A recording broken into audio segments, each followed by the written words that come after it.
Hello everyone, welcome back. Work power energy के second video में आप सभी का स्वागत है। इस वीडियो के अंदर हम लोग everyday meaning and scientific meaning of work को समझने जा रहे हैं। कहने का मतलब क्या है कि हमारे डेली लाइफ में कोई भी एक चीज हमारे लिए वर्क हो सकता है, बट फिजिक्स के अकॉर्डिंग वही चीज वर्क नहीं होता है। बेसिकली आज का जो हमारा वीडियो है ना, वो वर्क को लेके है। वर्क से रिलेटेड 3 वीडियो मैक्सिमम आएंगे, मतलब 3 से 4 वीडियो में पूरा वर्क कंप्लीट होगा।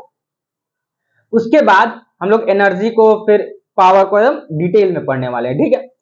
इस वीडियो के अंदर आज का जो हमारा टारगेट है वो है कि हमें वर्क का मतलब समझना कि वर्क एवरीडे लाइफ के अकॉर्डिंग और साइंटिस्ट के अकॉर्डिंग अलग कैसे होता है। मतलब फिजिक्स के अकॉर्डिंग वर्क क्या है, हमारे अकॉर्डिंग वर्क क्या है। अच्छा, किसी कांस्टेंट फोर्स के द्वारा वर्क जो लगता है वो क्या होता है, और किस किस फैक्टर पे वर्क डिपेंड करता है, कितने टाइप के वर्क होते हैं, और ऐसा यूनिट एंड सीजीएस यूनिट तक हम लोग आज चर्चा करने वाले हैं, ठीक है।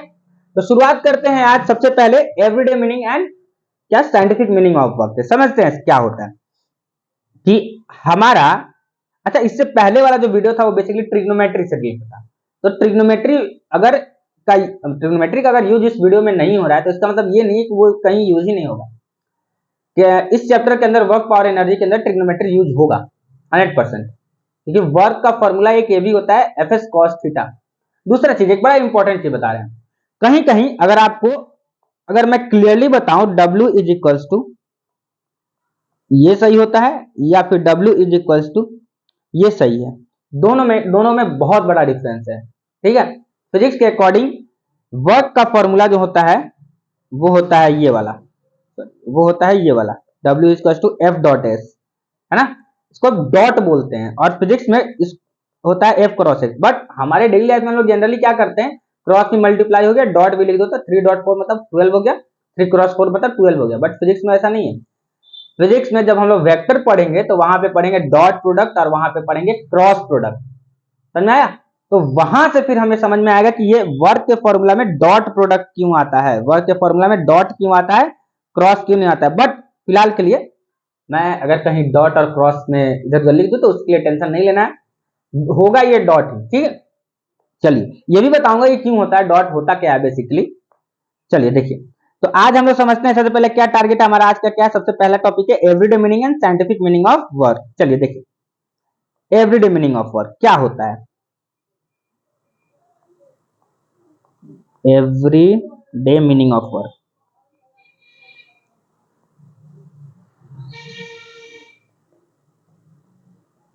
सबसे पहले अगर हम लोग ये बात करें कि हमारे डेली लाइफ में काम क्या क्या हो सकते हैं। वर्क का मतलब होता है ना काम कर रहे हो भाई, काम क्या क्या हो सकता है सबसे पहले समझते हैं। जैसे कि एक काम तो सबसे पहले ये भी हो सकता है कि रीडिंग अ बुक, ये भी एक काम है, ठीक है। अच्छा, holding a weight,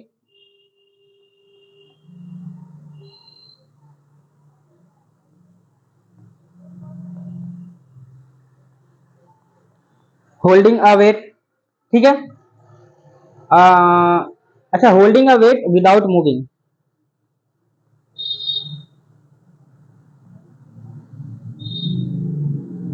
holding a weight without moving. आगे क्या हो सकता है, try to move a very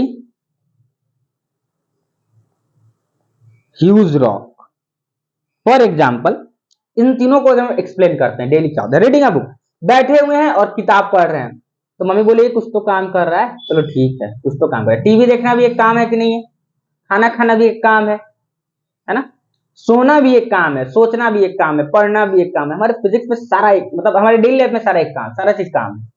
but physics में ऐसा नहीं है, फिजिक्स में थोड़ा सा डिफरेंट है। जैसे कि holding a weight without moving, एक बाल्टी में पानी भर लो और छत पे जाके खड़े हो जाओ शाम तक, तो क्या होगा, इतना एनर्जी लॉस हो जाएगा ना कि तुम्हें उम्मीद नहीं होगी। मतलब बहुत ज्यादा एनर्जी लॉस होगा, और तुम्हें लगेगा बहुत काम किए, कुछ किए भी नहीं हो फिर भी बहुत काम किए हो, खड़े थे ना, एनर्जी लॉस हो रहा है तुम्हारा, खड़े थे फिर भी एनर्जी लॉस होगा ना। एक पत्थर है, जैसे कि मेरे पीछे ये दीवार है, अगर मैं इस दीवार को है ना जोर से ऐसे ऐसे दबाने की कोशिश करूं तो क्या ये कभी मूव करेगा, फिर भी मेरा एनर्जी तो लॉस होगा ना। खत्म तो होगा ना एनर्जी। तो ये वर्क है, मेरे लिए तो ये काम है, क्योंकि हम तो कोशिश कर रहे हैं, मेरा एनर्जी तो लॉस हो रहा है, बट फिजिक्स के अकॉर्डिंग ये काम नहीं है। ठीक है, तो हमारे डेली लाइफ के अकॉर्डिंग सब कुछ काम हो सकता है, कुछ भी। जैसे कि अगर हम हमारे बॉडी का एनर्जी लॉस हो रहा है तो वो बेसिकली काम कर रहे हैं हम लोग। फिजिक्स के अकॉर्डिंग ऐसा नहीं है। आइए देखते हैं फिजिक्स के अकॉर्डिंग वर्क क्या होता है। ठीक है, चलिए, इसका मतलब हमारा जो अगला टॉपिक है वो है scientific meaning of work.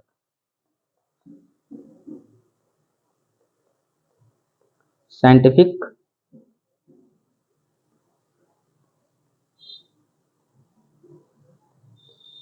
Scientific meaning of work. इस साइंटिफिक मीनिंग ऑफ वर्क कहने का मतलब क्या होता है कि वर्क जो है हमारा वो कैसे फिजिक्स से रिलेटेड है, मतलब कैसे फिजिक्स में वर्क क्या होता है। देखिए, अब फिजिक्स में वर्क क्या होता है इसको समझने के लिए हम लोग एक वर्क का डेफिनेशन लिख लेते हैं सबसे पहले, इसके बाद समझेंगे। चलिए, वर्क का डेफिनेशन जो होगा अकॉर्डिंग टू फिजिक्स वो ये होगा,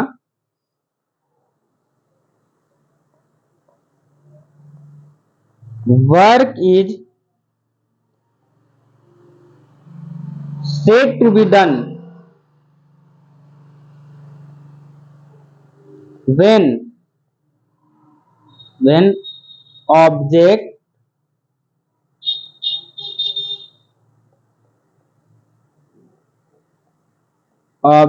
displaced from its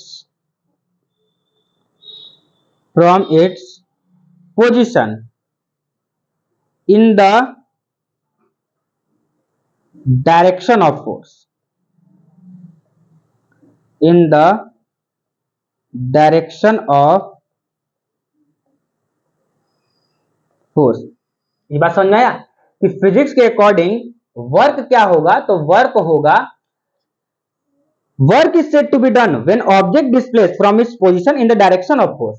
कहने का मतलब क्या है कि जब भी कोई एक ऑब्जेक्ट पे तुमने लगाया फोर्स और वो ऑब्जेक्ट अपने पोजीशन से मूव किया यानी डिस्प्लेस किया, तो ही तुम्हारा वर्क कहलाएगा। अगर वो ऑब्जेक्ट फोर्स लगाने के बाद तुम्हारा कितना भी एनर्जी लॉस हो जाए ना, अगर वो ऑब्जेक्ट मूव नहीं कर रहा है तो इसका मतलब वो वर्क नहीं हो रहा है फिजिक्स के अकॉर्डिंग। वर्क होने का कंडीशन फिजिक्स के अंदर एक ही है, क्या, कि हमें बॉडी पे लगाना है फोर्स पहला, उस फोर्स की वजह से बॉडी, जिस बॉडी पे हमने फोर्स लगाया है और जिस डायरेक्शन में फोर्स लगाया है उस डायरेक्शन में मूव करे। मान लें हमने फोर्स इधर लगाया तो बॉडी इधर उस फोर्स की वजह से मूव करना चाहिए। मान लो ये बॉडी है, इस पर हमने फोर्स लगाया तो ये इस डायरेक्शन में है ना, मूव करना चाहिए। ये समझ में आ रहा है, दिख रहा है फोर्स लगाने के बाद। तो ये बोलेंगे कि हाँ कुछ तो वर्क हो रहा है। ये समझ में आया कि वर्क क्या होता है साइंटिस्ट के अकॉर्डिंग, तो साइंटिफिक फिजिक्स के अकॉर्डिंग कि वर्क होता है कि जब भी किसी बॉडी पे लगे फोर्स, उस फोर्स की वजह से क्या हो, बॉडी के अंदर मोशन प्रोड्यूस हो, यानी वो अपने पोजीशन से मूव करे, तो ही कहलाएगा वर्क, नहीं तो वर्क नहीं है। आप इस दीवार को कितना भी धक्का देते रहो, ये मूव नहीं किया सुबह से शाम तक, तो ये हमारा वर्क नहीं है। ये बात समझ में आया आपको? चलिए, अब समझते हैं कि वर्क डन का फॉर्मूला कैसे आता है। सबसे पहले अगला हमारा टॉपिक हो गया, इसके बाद work done by a constant force. ठीक है, चलिए लिखिए, work done by a constant force. अब इस चीज को समझने के लिए थोड़ा सा एक छोटा सा डेरिवेशन क्या ही है, वो कुछ है नहीं। Work done by a constant force. किसी कांस्टेंट फोर्स के द्वारा वर्क डन कैसे होता है। तो चलिए मान लेते हैं मेरे पास एक ऑब्जेक्ट है, एक बॉडी है, यहाँ पे छोटा सा एक बॉडी है, ऐसे सर्कल सर्कल टाइप एक बॉडी है। ठीक है, इस बॉडी का नाम है, चलिए ये ए पोजीशन पे रखा हुआ है। ठीक है, और इस पे हमने लगाया इधर से एक फोर्स, इस पे हमने लगाया क्या, इधर से एक फोर्स। ठीक है, इस पे हमने लगाया इधर से फोर्स।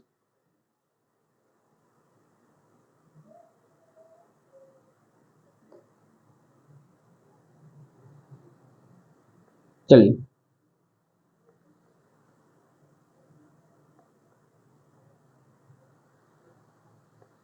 ठीक है।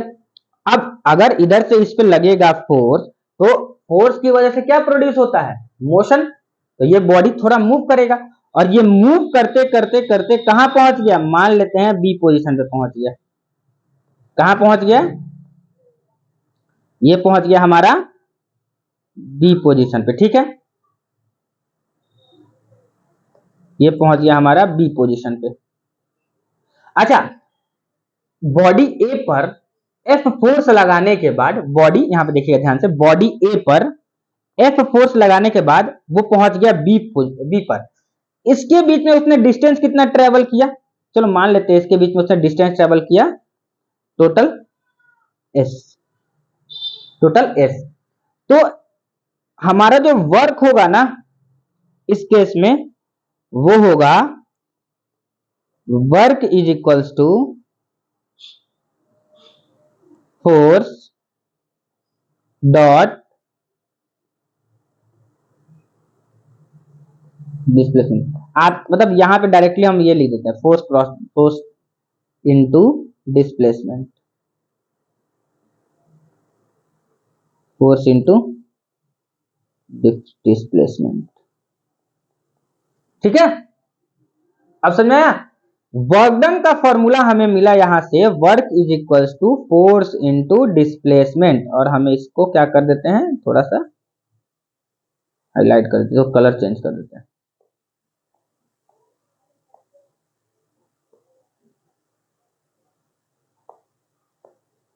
ठीक है, वर्क का हमारा फॉर्मूला क्या मिला, work is equals to force into displacement, ठीक है।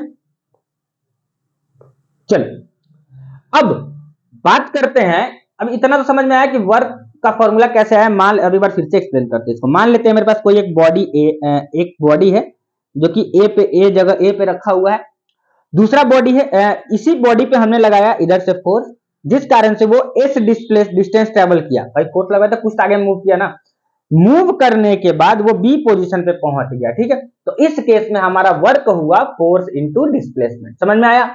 चल अब हमारा है कि फोर्स डिपेंड किस किस पे करता है, फोर्स डिपेंड अपॉन किस किस चीज पे डिपेंड करता है फोर्स, ठीक है। अगला देखते हैं, factor on which force depend, ये सब स्टार मार्क मार, factor on which force depend,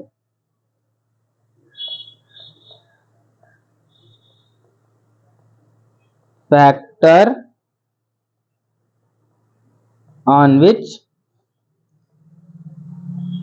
force depend.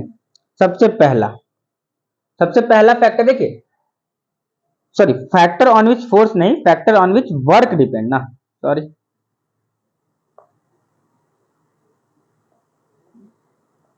Work. सबसे पहला होगा फोर्स पर, और दूसरा होगा हमारा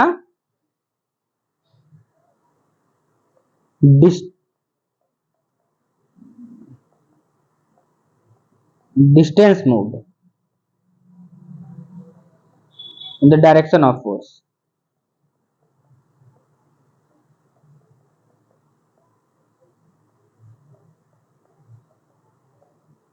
distance move in direction of force, ठीक है।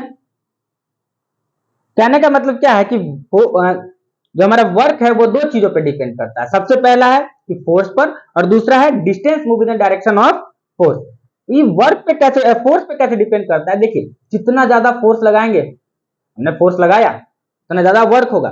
भाई जितना ज्यादा जितना ज्यादा फोर्स लगा सकते हो उतना ज्यादा वर्क होगा ना।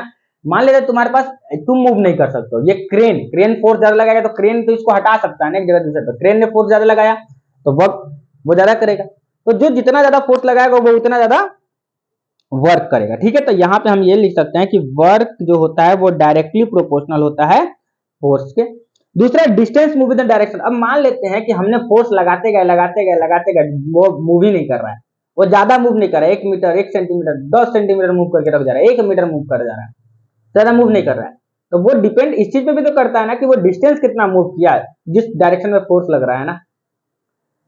वर्क का डेफिनेशन ये होता है कि फोर्स जब भी किसी बॉडी पे लगेगा फोर्स, और उस बॉडी पे होगा डिस्प्लेसमेंट किस कहां, जिधर फोर्स लगा है उसी के डायरेक्शन में, समझा है, तो वो कहलाएगा फोर्स।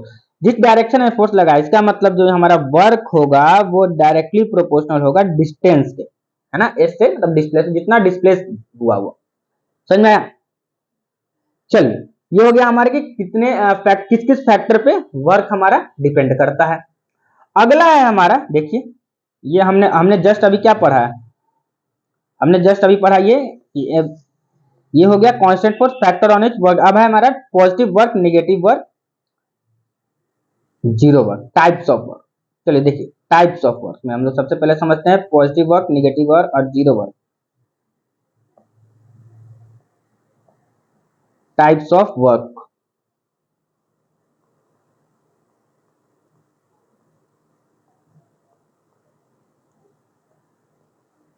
Type of work. सबसे पहला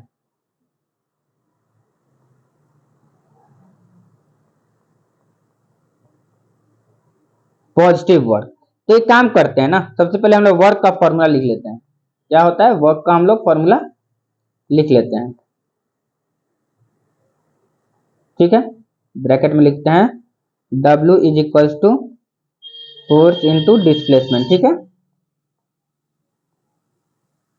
समझा, फोर्स इंटू डिस्प्लेसमेंट। अब अगर वर्क पॉजिटिव है, वर्क अगर पॉजिटिव है तो हमें समझना पड़ेगा कि इस दोनों वैल्यू को क्या होना पड़ेगा, आइदर निगेटिव या आइदर पॉजिटिव।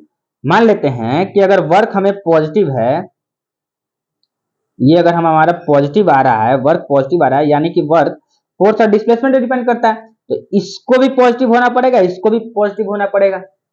फोर्स और डिस्प्लेसमेंट पॉजिटिव है, इसका मतलब क्या है कि जिस डायरेक्शन में फोर्स लग रहा है ना, उसी डायरेक्शन में क्या कर रहा है, बॉडी हमारा मूव कर रहा है। ये बात समझ में आया कि दोनों पॉजिटिव होने का मतलब ये है कि direction of force and displacement of body is in the same direction, then work is called positive work. समझ में आया, ठीक है। ये हमारा पॉजिटिव वर्क क्या होता है कि जब भी कोई बॉडी जिस डायरेक्शन में फोर्स लगता है उसी डायरेक्शन के अंदर अगर मूव करता है तो हमें क्या कहलाता है, वो पॉजिटिव वर्क कहलाता है, ठीक है। चलिए पॉजिटिव वर्क का डेफिनेशन लिखते हैं हम लोग, क्या होता है पॉजिटिव वर्क। चलिए कोई बात नहीं, sorry, positive work when the force and actually when the force acting on the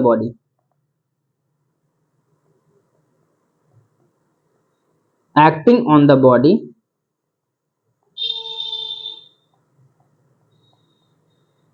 and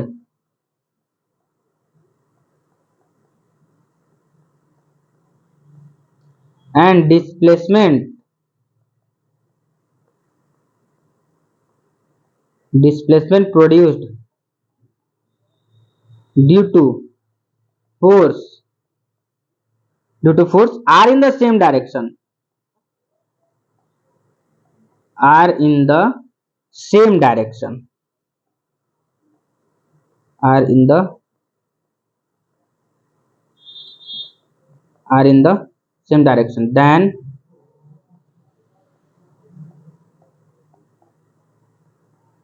work is called positive work. Example के लिए हम एक फिगर ड्रॉ करते हैं, जैसे कि मान लेते हैं ये एक ब्लॉक है हमारे पास,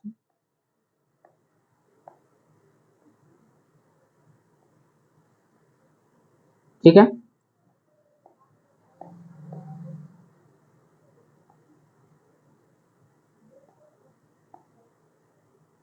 तो थोड़ा सा मिटा देते हैं, ठीक है। चलिए हम एक फिगर को ड्रॉ कर रहे हैं, ठीक है। अब मान लेते हैं इस बॉडी पे फोर्स लगा इस डायरेक्शन में,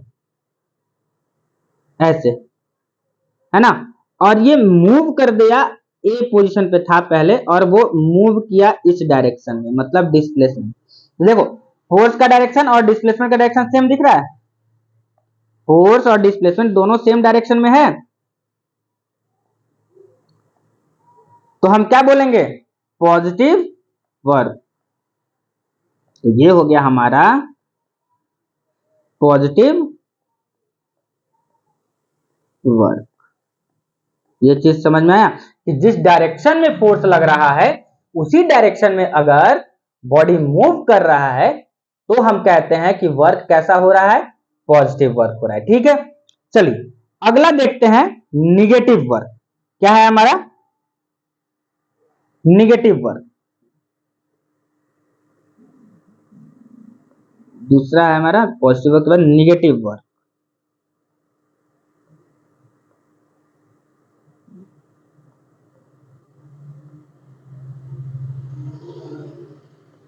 हमारा है निगेटिव वर्क। देखिए वर्क निगेटिव है, इसका मतलब हमारे फॉर्मूला के अंदर दोनों में से कोई ना कोई एक चीज निगेटिव होना चाहिए। देखो वर्क के फॉर्मूला में फोर्स और डिस्प्लेसमेंट दोनों है, दोनों में से कोई एक अगर निगेटिव हो जाए तो क्या होगा, वर्क मेरा निगेटिव आ जाएगा।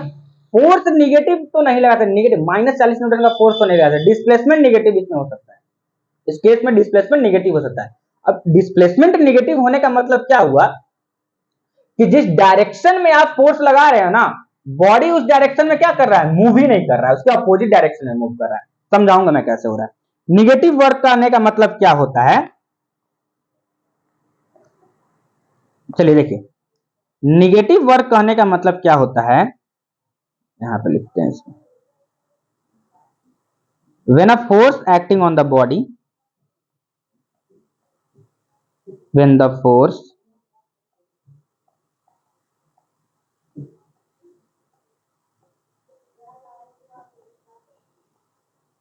acting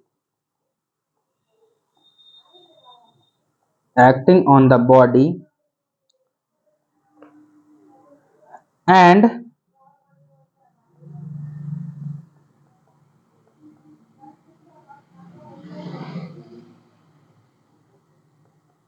displacement produced due to force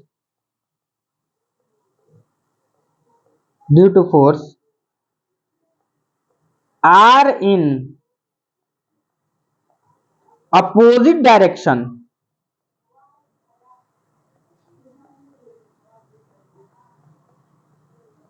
are in the opposite direction to each other,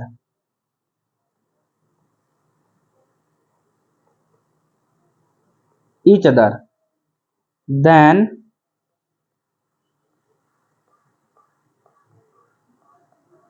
work is called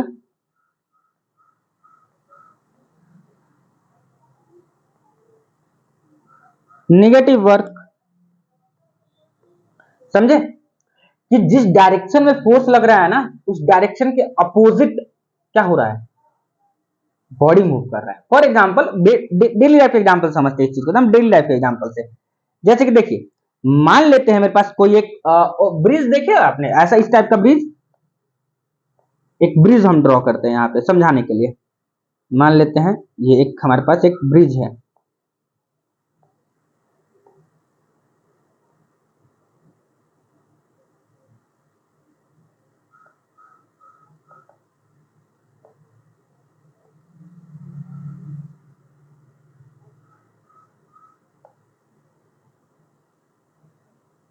ठीक है। और यहां पे ना कोई एक, यहां पे कोई एक कार लगा हुआ है, यहां पे एक कार ड्रॉ करते हैं, कोई एक कार है और इस कार को हम अपने तरफ खींच रहे हैं। इस कार को हम यहाँ पे, इस कार को थोड़ा सा और नीचे लेके चलते हैं, ये कार यहाँ पे लगा हुआ है, इस कार को हम अपने तरफ इधर की तरफ खींच रहे हैं रस्सी से। इधर हम खड़े हैं, यहाँ पे हम नहीं खड़े हैं, कोई बच्चा खड़ा है यहाँ पे, इधर को थोड़ा और नीचे लेके आने, ठीक है। अब मान लीजिए इसी यहाँ पे कोई एक बच्चा खड़ा है और वो इसको अपने तरफ खींच रहा है, ठीक है। अब जरा सोचिए ये केस, लेकिन ये इधर जा रहा है, ये जा रहा है नीचे की तरफ, है ना, और ये खींच रहा है इस तरफ।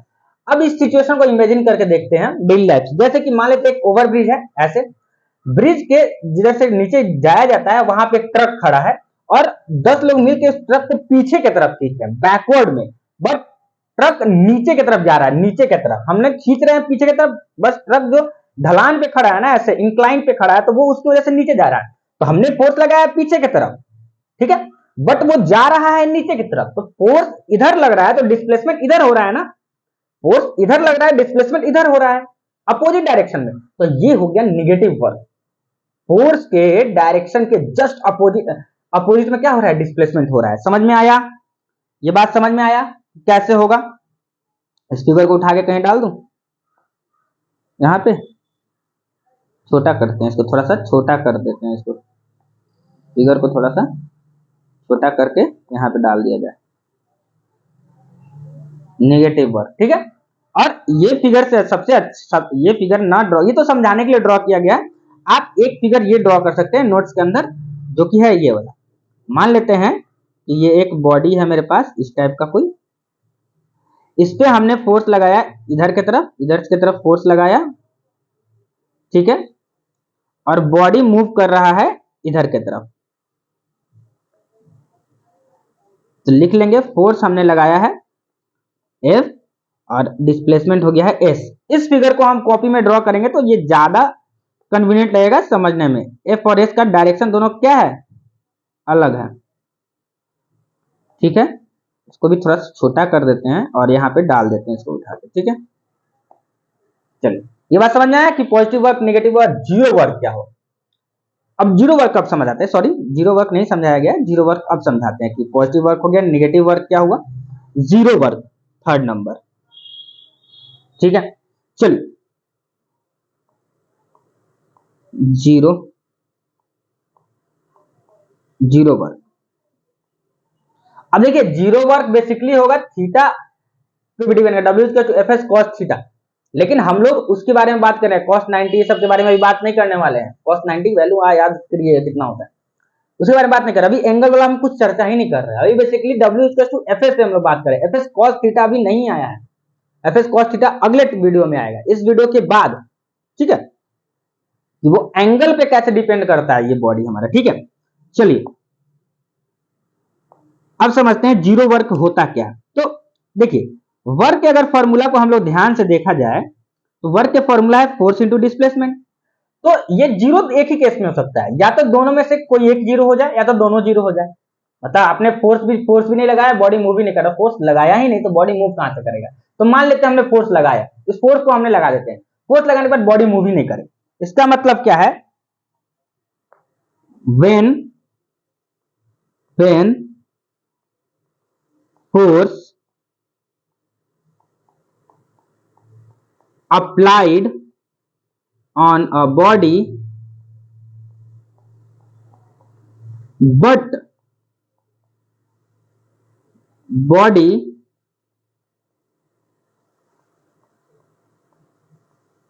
does not move from its original position,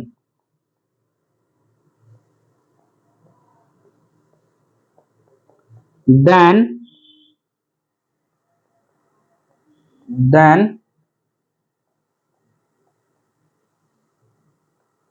work is called zero work.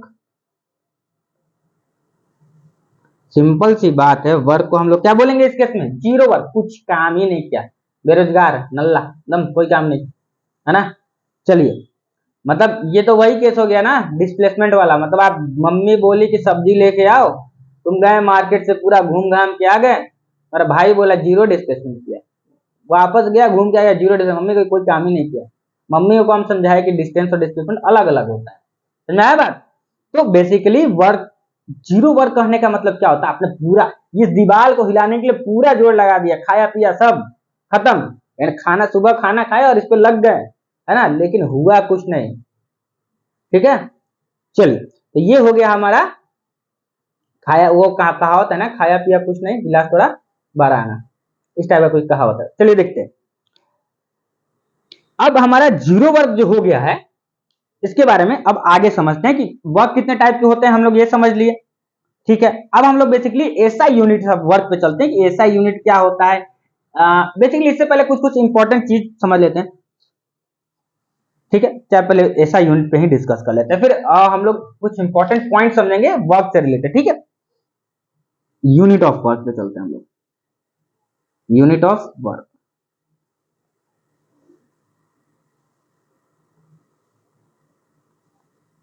ऐसे नहीं,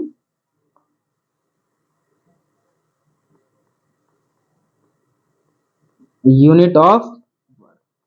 तो सबसे पहले हम लोग एसआई यूनिट की बात करेंगे। ठीक है, एसआई यूनिट देखिए, वर्क होता क्या है, वर्क होता है हमारा, वर्क होता है फोर्स इंटू डिस्प्लेसमेंट।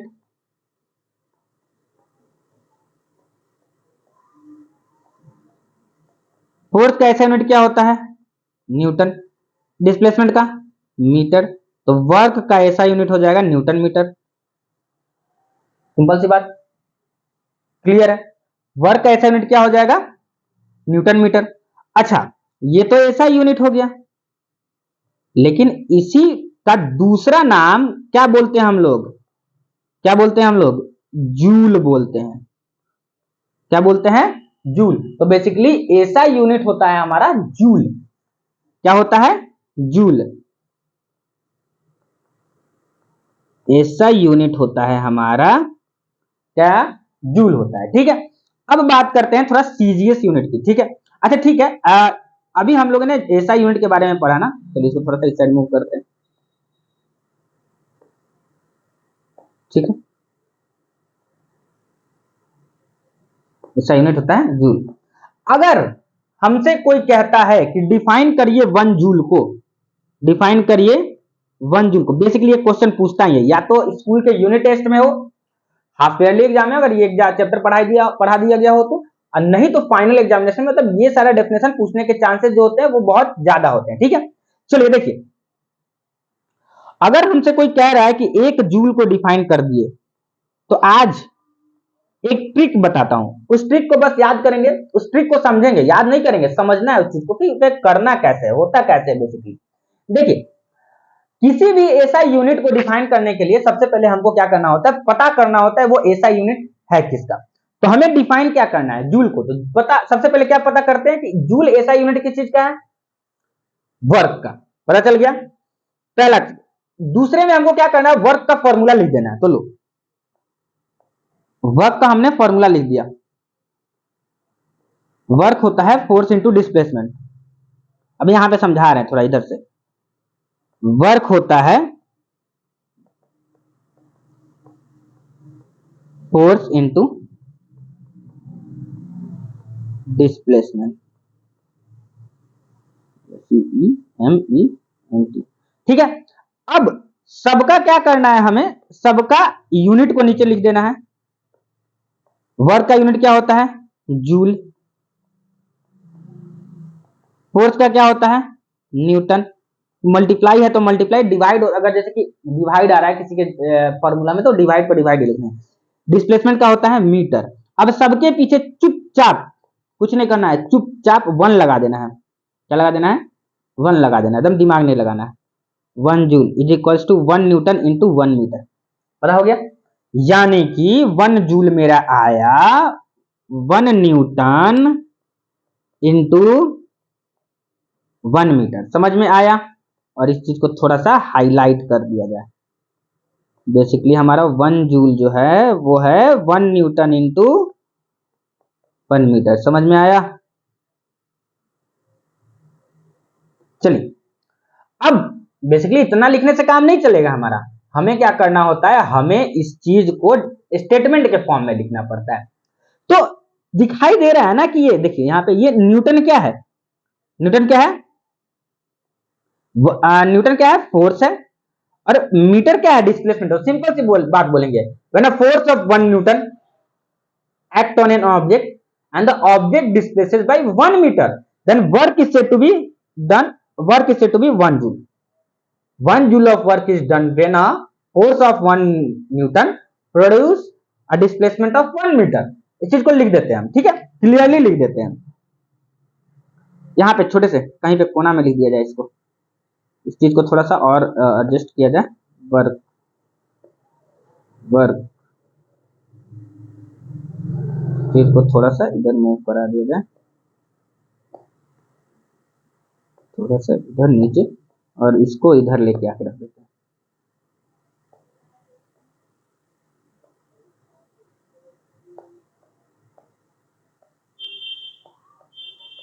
चलिए हो गया। अब 1 जूल को डिफाइन किया जाए कि 1 जूल होगा कितना, तो लिखिए 1 जूल होगा हमारा 1 जूल, ठीक है। तो देखिए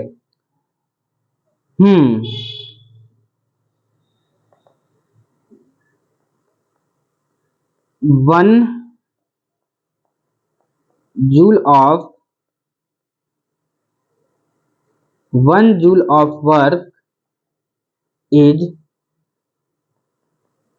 said to be done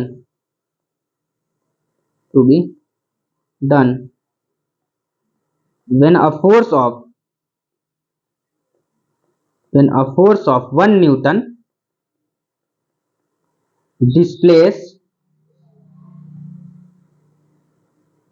a body by 1 metre, ठीक है। या फिर इसको सिंपल है, when a body is displaced by 1 metre by the force of 1 newton, ऐसे भी बोलते, मतलब बात यही निकलना चाहिए, समझ में आया ना, बात यही निकलना चाहिए, क्लियर है।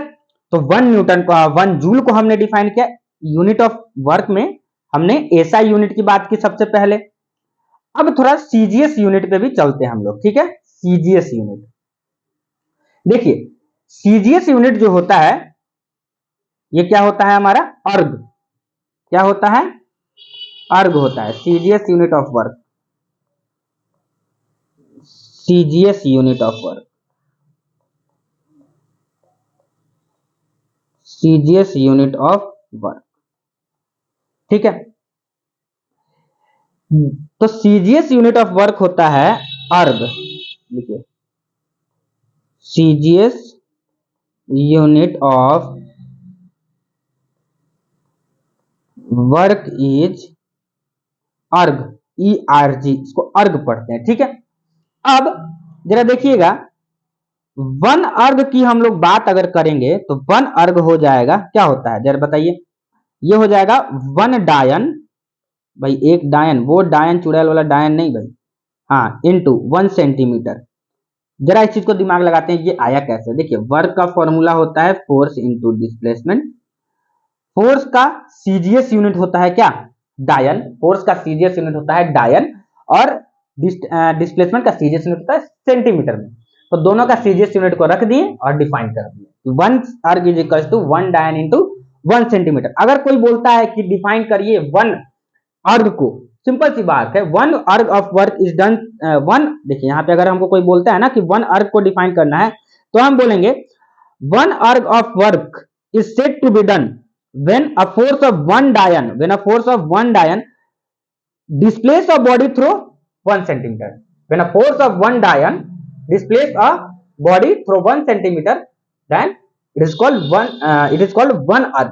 अब रिलेशन देख लेते हैं कि सीजीएस यूनिट और एसआई यूनिट में क्या रिलेशन है। तो सिंपल सी बात है, बड़ा छोटा सा, 1 न्यूटन जो होता है हमारा, सॉरी ये जो हमारा होता है क्या बोलते हैं, 1 जूल जो होता है हमारा, बड़ा इंपॉर्टेंट है, लिख देते हैं अगर कहीं आ जाता है पूछने के लिए, अगर कहीं गलती से आ गया 1 जूल इज इक्वल्स टू, ऐसे लिख देते हैं इसको, 1 जूल इज इक्वल्स टू 10 का पावर 7 अर्ग, ठीक है। और ये रहा हमारा हाईलाइटेड चीज, इसको हाईलाइट कर देते हैं हम लोग, ठीक है। तो इतना पढ़ने के बाद आज के वीडियो में हम लोग को लगता है बेसिकली लगभग चीजें हमने कंप्लीट किया है। कुछ चीजें बाकी हैं, जैसे कि वो लिख लेते हैं हम लोग, यहाँ पे एक जो नोट है, ठीक है, एक दो नोट हम लोग लिख लेते हैं वर्क के बारे में, उसके बाद इस लेक्चर को कंप्लीट करते हैं। चलिए, इंपॉर्टेंट नोट।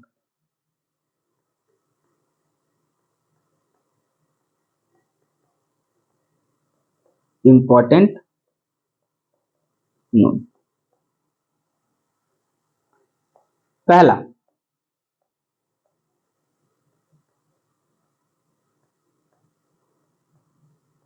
work is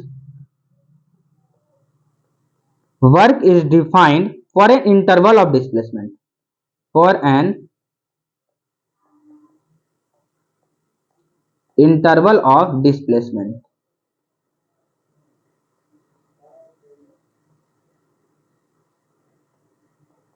ठीक है,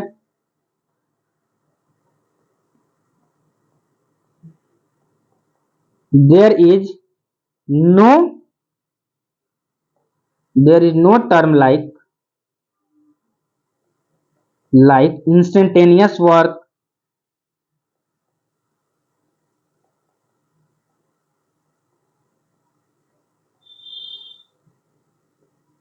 ठीक है। इंस्टेंटेनियस वर्क नाम का कोई टर्म नहीं होता है, ठीक है। ये किसी पार्टिकुलर इंटरवल के लिए डिफाइन किया जाता है, समझ में आया ना। दूसरा चीज